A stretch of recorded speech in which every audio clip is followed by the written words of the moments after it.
حضور یہ سوال ڈاکٹر مظہر نعیم محمدی صاحب کا ہے جو یہاں تشریف فرما ہے.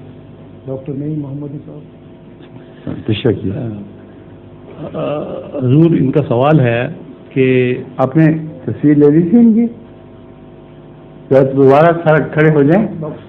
اب اندھیرے میں ہیں ذرا آگے تشریف لیں تاکہ ہماری ویڈیوز پر آپ کی صورت ریکارڈ ہو جائے.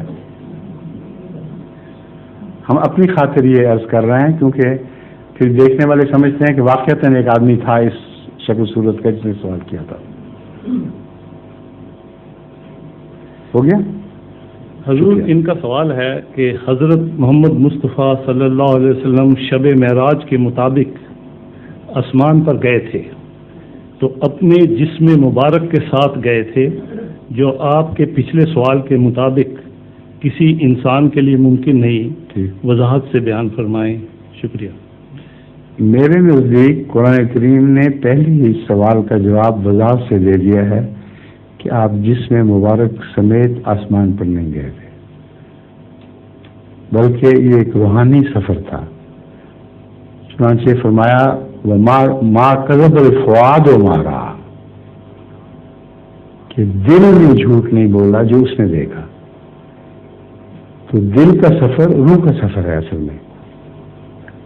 اور دوسرے یہ کہ خدا تعالیٰ جسمانی چونکہ نہیں ہے اس لیے رسول اللہ صلی اللہ علیہ وسلم کا سفر جسمانی قرار دیا ہی نہیں جا سکتا. اسریٰ بعبدہ لیلاً قرآن کریم فرما رہا ہے کہ خدا سے ملنے گئے تھے تو خدا تو ساتھ لے کر چلا تھا. اس لیے قرآن کے اس بیان کو کہاں لے جائیں گے؟ اللہ تعالیٰ وہاں تھا جہاں محمد رسول اللہ تھے اور خدا کو ملنے کے لیے جسمانی سفر کا کوئی سوال ہی پیدا نہیں ہوتا تھا. اس لیے وہ روحانی سفر ہے جو قلب کی کیفیات سے تعلق رکھتا ہے.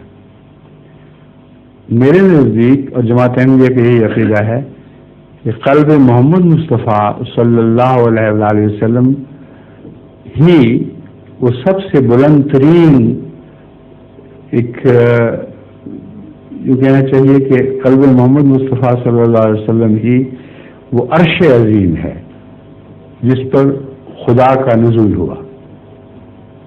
اور اس عرش عظیم نے جو کچھ دیکھا وہ قلب محمد نے دیکھا تھا.